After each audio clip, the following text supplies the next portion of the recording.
At the beginning of last season, Fernando Alonso finished on the podium 6 times during the first 8 races, and at the time, it really felt like we were seeing a revival of his career, and more than anything else, a revival of his reputation. Last year left no doubt in my mind that even at the age of 43, not only is Fernando still one of the best drivers on the grid, but if you put him in a race-winning car, he is more than capable of challenging for a championship. The reason why I think last season was so significant is because it gave newer fans a much better appreciation of just how good Fernando still is. Instead of just listening to people like me talk about how good Fernando was, they were able to see it for themselves when he was given a car that could compete for podiums up against drivers like Verstappen, Hamilton and Leclerc. Looking at the positive reaction from fans, I think Fernando managed to convince a lot of people that he still brings a lot of value to the Formula 1 grid, and I also think he gained a lot of new fans in the process, because ultimately, regardless of your allegiances, when you see a driver maximizing their car, putting in consistent performances, that is something that all true race fans can appreciate. It's important to remember that when Renault originally announced in 2020 that they were bringing Fernando back for 21, there was a lot of backlash. This was a time when Formula 1 was booming in popularity, especially with younger audiences, and it also coincided with an influx of new, young and exciting drivers with the likes of Leclerc, Norris, Russell and Albon all joining in quick succession, and so bringing back a driver who was 39 years old at the time didn't excite or make sense to a lot of people. In Formula 1, however, talking is done on the track. Over time, Fernando's age has almost become a non-topic, and over the last 3 years he has proven his worth time and time again with his podiums, consistent point scoring, his standout qualifying performances, and also his personality, which adds something different. And now, it might seem crazy to say that on a grid where we only have 3 drivers who are world champions, that one of them has to prove their worth to not be criticized. But unfortunately, that's just the reality for drivers in the twilight of their careers, and at the end of the day, Fernando has more than proven why he still belongs on the Formula 1 grid. The one thing that I have always said about Fernando Alonso is that whether you love him or hate him, and there is plenty of people on both sides, the one thing that you can't deny is that he is box office. Throughout 2023, even once the car began to tail off, it wasn't just his performances that entertained us, but it was the way he went about racing.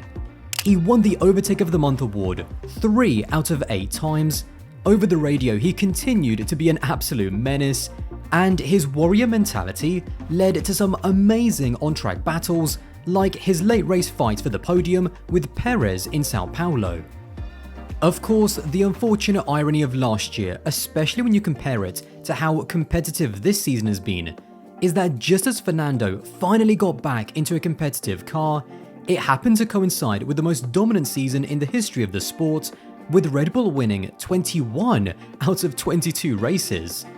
And now, even the team admitted right from the start of the season that their performance was being flattered due to how much Ferrari and Mercedes had underdelivered, and even though Fernando still scored a couple of late season podiums in Zandvoort and Sao Paulo, Aston Martin regressed into the midfield, and that's also where they've been for the majority of this season as well, just ahead of teams like Alpine and Haas, but miles back from Mercedes in front of them. Rightly or wrongly, Fernando to this day still has a bit of a reputation for being a disruptor. At the beginning of the season, after Hamilton sent the driver market into meltdown after his move to Ferrari, it opened up opportunities at either Mercedes or Red Bull. And now, subtlety has never been Fernando's strong suit, and during launch season he openly put himself on the driver market, saying, "There are only 3 world champions on the grid. I'm probably the only one available for 2025. And now, that was a very clear message to Aston Martin that even if he wanted to re-sign with them, that he was still going to explore his other options first.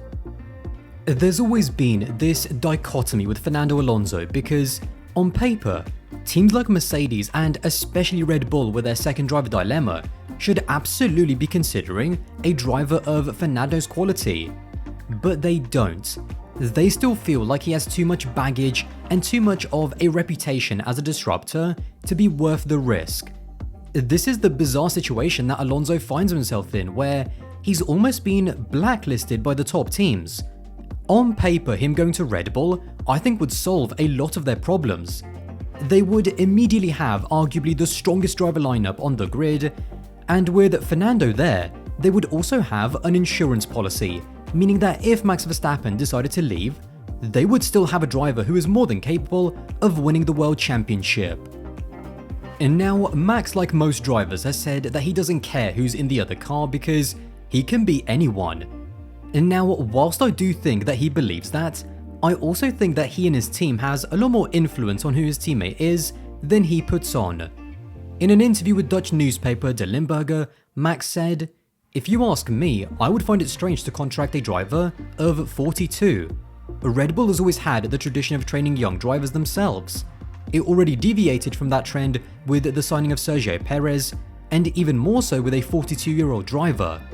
I can get along well with Fernando, that's not it, but I also look at the future of the team. Ultimately, it's up to them to decide who the drivers are." Helmut Marko, when asked about the possibility of pairing up Fernando Alonso with Max Verstappen, added, "No, I think it would be very difficult for a team. When it comes to seeing who is faster, neither of them are very modest, and it would be very, very difficult for a team to take that in a positive direction." Due to how valuable Max is as an asset to Red Bull, I think they put a lot more value in making sure that Max is in the most comfortable environment possible, which includes who his teammate is, over pairing him with the outright best driver who is available at the time to make the strongest and most competitive lineup possible. Or when you have a second driver problem like Red Bull do, and have drivers like Sainz and Alonso on the market, the reasons that have been reported for why these drivers weren't seriously considered by Red Bull are previous tensions between Max, Carlos and their dads, and then, as we have heard, Red Bull simply don't think that Max and Fernando would create a positive and productive environment that they could control.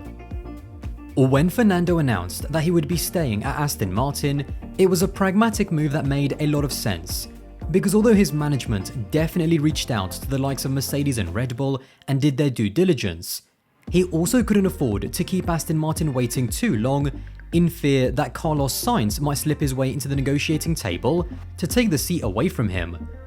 As part of the extension, which will see him there until at least the new regulations in 2026, Fernando said, "It's a lifetime project in a way for me. It's the longest contract I have ever signed in my career. This is something that will keep me linked with Aston Martin for many, many years to come. Let's see which role. Let's see how many more years I will drive."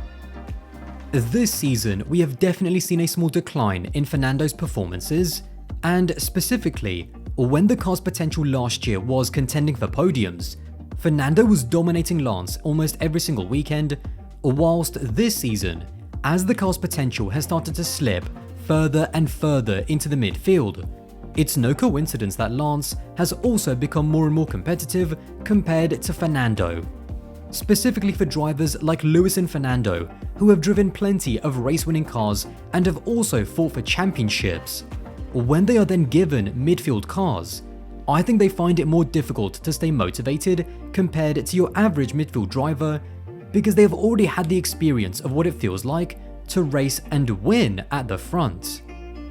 And now a lot of fans will probably be saying that if these drivers are so great, then they should be equally as motivated to drive in the midfield as they are to drive at the front.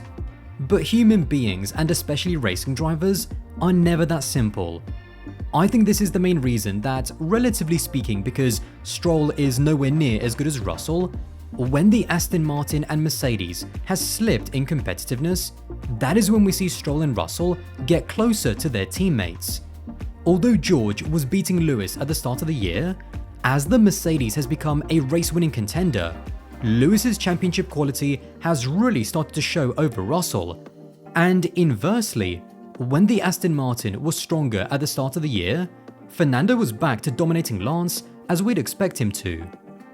All of this puts Fernando in a bit of a strange situation because, whilst he's got that career stability for the next few years, we are back to seeing one of the best drivers on the grid who is more than capable of winning races, stuck fighting for the lower reaches of the points.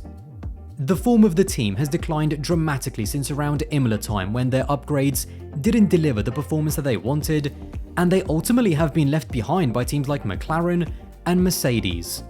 The problem is that I can't even optimistically say that this team will turn things around, because let's not forget, this is a carryover of what happened last year, when the team also failed to develop their car at the same rate as the teams at the front.